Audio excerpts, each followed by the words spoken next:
Hey guys, good evening. Just obviously had a great rally, a little bittersweet because we're celebrating, of course, the president's campaign and all these wonderful voters here in Pennsylvania, but also remembering Corey Comperatore and the two other folks who were shot. I talked to Corey's family, very sad, obviously, but also I think extremely optimistic about the future of the country and the way that their husband's death, their father's death, their brother's death has been so meaningful to so many people. So really emotional day for all of us on the campaign. And obviously we've got 31 days to win Pennsylvania, and I think we're going to do it. So happy to take a few questions, and we'll just, we'll try to take as many as we can. What Sir. was your first thoughts coming here today to Butler, the return of where President Trump had the attempted assassination? What was going on in your mind when you first walked on the stage? Yeah, so I wasn't here the first rally where the president was shot. There was actually some talk of coming because that Saturday morning I met with the president in Mar-a-Lago about potentially becoming his running mate. It was the first time I'd ever talked to him about it, in fact. And then, he flew up here. I went back home to Ohio. I talked to him right before he went on stage. And then, of course, 30 minutes later, we started hearing the news. So to me, frankly, surreal to connect this moment to what could have been an extraordinarily tragic day for the entire country. And I was going to finish answering the question if I could, but just really, really profoundly moving to be here because look, I mean, you talk to his family, his sisters talk about being, part of a unit where they feel like they're missing something core in their family.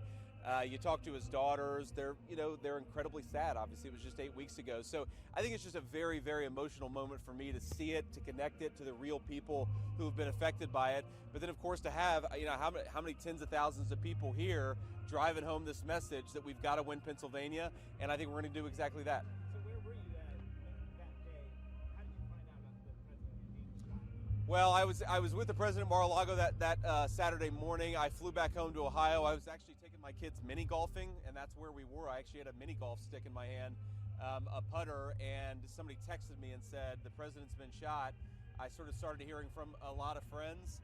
And of course, at the beginning, I feared the worst because you see the video, he goes down, you think maybe that's the end of his life. Thank God he was okay, but unfortunately, Corey wasn't, right? So you take the good with the bad, you take the bitter with the sweet. I think a lot of people were very excited, but we're also certainly in a period of mourning for this.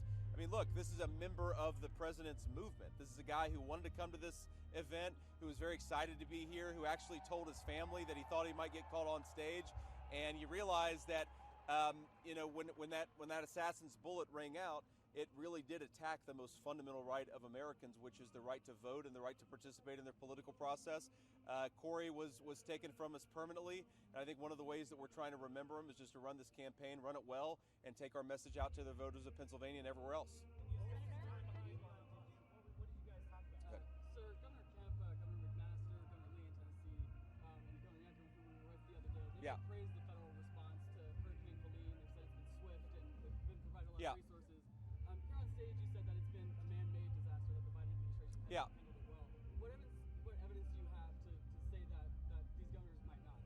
Why Well, look, I actually agree with the governors that in the way that, look, the governors have said the FEMA response, the people that they've been dealing with at the ground level of FEMA have been responsive to their concerns. But look, there were not enough resources that were pre-stationed, especially in Western North Carolina. It's one of the reasons why the catastrophe has been so bad. But we are still now we are a week into this, and the 82nd Airborne still only has about half, as I understand it, of the troops they want there actually there. There's no command and control. I talked with Elon Musk about this earlier. And look, I don't think there's anything malign going on, but there's a lot of basic bureaucratic incompetence that is delaying the delivery of communications resources, of food, of water, of medicine. That is what I'm so frustrated by. It's not the on-the-ground folks with FEMA who I think are doing everything that they can. It's the leadership of our country that I think is letting a lot of bureaucratic incompetence delay the delivery of necessary resources. But Senator, you also... Senator, you've talked about how the GOP needs to become a party that voters can trust on the issue of abortion. Sure. You've also said, too, that the focus of this campaign is on immigration, the economy, inflation. Yeah. How do you earn the trust of voters when the focus is on that, and when you have Trump and other members of the GOP pushing inconsistent messaging on the issue? Well, look, I don't think our campaign messaging has been inconsistent at all. On the abortion question, the president's been very clear that he wants Georgia to make Georgia's laws, California to make California's laws, and to respect the fact that we kind of have a messy democracy where sometimes different states are going to make different determinations on these issues. But we also, I think, look, I mean, I know a lot of young women who have had abortions. I certainly saw it in my community growing up. And I think that for those of us who want to protect the vulnerable, what we have to do is create more options for young people, for young families to choose life to begin with. Very often, what motivates the decision to terminate a pregnancy is a feeling that people have no other options. That is the only real option available to them. And my point is that for those of us who, again, want to protect vulnerable life in this country, we've got to earn people's trust back and show them that we can provide them more options. Maybe they're worried about medical expenses. That's something we can focus on. Maybe they're worried about housing costs, affording a place to live for them and their new family. That's something that we can address. Maybe they're worried about childcare. We have to understand as Republicans that we have lost a lot of people's trust on this issue. And I think both President Trump and I want us to be pro-family in the fullest sense of the word. And I think that if we can earn the people's trust on being pro-family, that will take a massive step forward in making it easier to raise a family, making it easier to choose life. Senator, on the hurricane, Yeah. you said, and the former president said, that Kamala Harris only offered $750 Yeah. to affected folks there. Sure. But the rest of her speech went on to outline how tens of thousands of dollars would come from FEMA to offer up to those individuals. Is it dishonest to frame it as just $750 when there's more in the way, according to Well, look, I certainly hope that FEMA and the federal government will give additional resources to people. They deserve it. But I don't think it's at all a problem to point out that it's insulting for people who have lost their homes and nearly everything to have somebody swoop in and talk about $750 like that's a big sum of money. I certainly hope more comes from it. But the criticism of Kamala Harris there is have some self-awareness. Recognize that people have lost everything and don't just drop in and say $750 like it's a big deal. Promise people that you're going to help them rebuild. I think a lot of this is a failure of leadership. It's a failure of showing up. It's a failure of, I'm going to show up in your town after you've lost everything and promise you $750, or a hurricane has destroyed your entire community and the president's going to sit on a beach and Kamala Harris is going to do a San Francisco fundraiser. That is the opposite of leadership. I think so much when I've visited obviously southwestern Virginia, which was terribly affected by the storms, a lot of what people want is just a recognition that their leaders actually care for them. When you won't even cancel a fundraiser to show up, it doesn't suggest that you care about Can we people. talk about the Hispanic rate? So let's just say you have a Republican voter who's supporting Harris. What would you say to them to convince them to support the Trump campaign instead? And additionally, I guess we have 30 days left of the campaign. Who are the voters you think that are up for grabs at this point you can convince to vote for Trump? Well, look, I think there's a whole diversity of voters that are up for grabs. They come from every corner of our country and every community. I mean, my pitch to Republicans, but also to Democrats and independents is, look, you don't have to agree with everything I say. You don't have to agree with everything that Donald Trump says. But if you compare their record of accomplishment, Donald Trump had lower prices, he had rising take-home pay, he had reasonable inflation, and he had a secure southern border. He had those things by pursuing some common sense policies. Kamala Harris has run away from every position she's ever held because when she actually got the chance to govern, those positions led to higher food prices, higher housing prices, higher energy prices, and she also opened wide the American southern border. The country can do so much better with better leadership. And unlike most elections, you actually have a contrast between Kamala Harris's record and Donald Trump's record. Donald Trump's record was one that we're proud of. He's got the plans to get the country back on track. And I think the American dream is accessible. It really is accessible to people, but only if we fix the broken leadership of Kamala Harris. Yes, ma'am.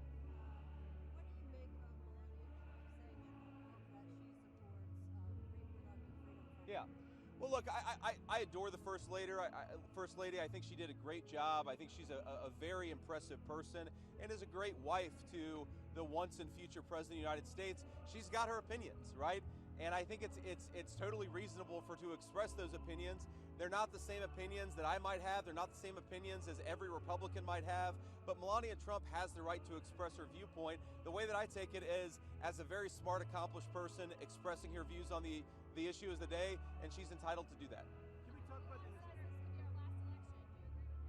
Well, I certainly hope it's not. But look, one of the things that you've seen is an astonishing willingness from Democratic leadership in this country to talk about giving the right to vote to millions upon millions of illegal aliens. If you take millions of people who shouldn't be here and give them the right to vote, that fundamentally deprives American citizens of their constitutional right to vote. And so I think what Elon is saying is that if we don't get this right and get our border right and stop giving away, or at least offering to give away, the right to vote to millions of people who don't have the legal right to be here, then I really do think it'll permanently transform this country in a very negative way. Senator, Follow up on abortion. Yeah. Yes or no, would a Trump Vance administration defund Planned Parenthood? And then second, why is it that the campaign feels that the assassination attempt has sort of receded from the headlines? Sorry, repeat those, Phil. Sorry. We have very, very loud opera singer. Very good opera singer, but First, a follow up on abortion. yeah. Would the Trump Vance administration defund Planned Parenthood when it comes to federal funding? And then second, why does the Trump administration, Trump campaign feel that these assassination attempts have sort of receded from the headlines? Yeah. Well, look, Phil, on the second question, I unfortunately don't think it's that complicated. A lot of members of the press, including I'm sure people who are asking me questions, they don't like Donald Trump very much, and so I think that there's been an effort to memory hole what was not just a terrible assassination attempt, but I think showed some real character from Donald Trump to stand up, to raise his fist in defiance, but then to call for national unity. I think you saw, as Elon said, courage under fire is the best test of a man's character, and I think we saw Donald Trump display courage under fire in a very profound way. I wish the media covered more for it, or covered it more. I don't know why they don't. I think it's a disgrace, and I do think that a lot of our folks in the press should ask themselves, if a similar thing had happened, God forbid, to Kamala Harris, would they be covering it in the same way? I think most honest reporters would say, no, they wouldn't be covering it. They'd be covering it in a much more focused, and they'd be talking about it a lot more.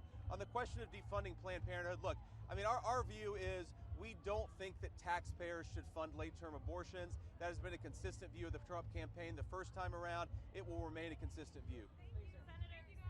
We'll do one more. Would you like to see Elon Musk and Lena Khan in the administration again? Well, I certainly think they'd bring a diversity of perspectives. I agree with both of them on some issues. I disagree with them both on some issues.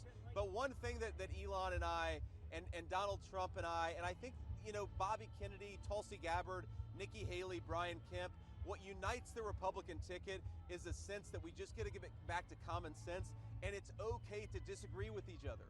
You can have strong disagreements on issues. We want to facilitate that disagreement because we think the best idea will rise to the top. Kamala Harris is really into censorship because she fundamentally doesn't believe in the right of Americans to speak their mind and to say what they believe. I think it's the biggest threat to democracy in America in 2024 is Kamala Harris's weird obsession with censorship. See y'all. Have a good night.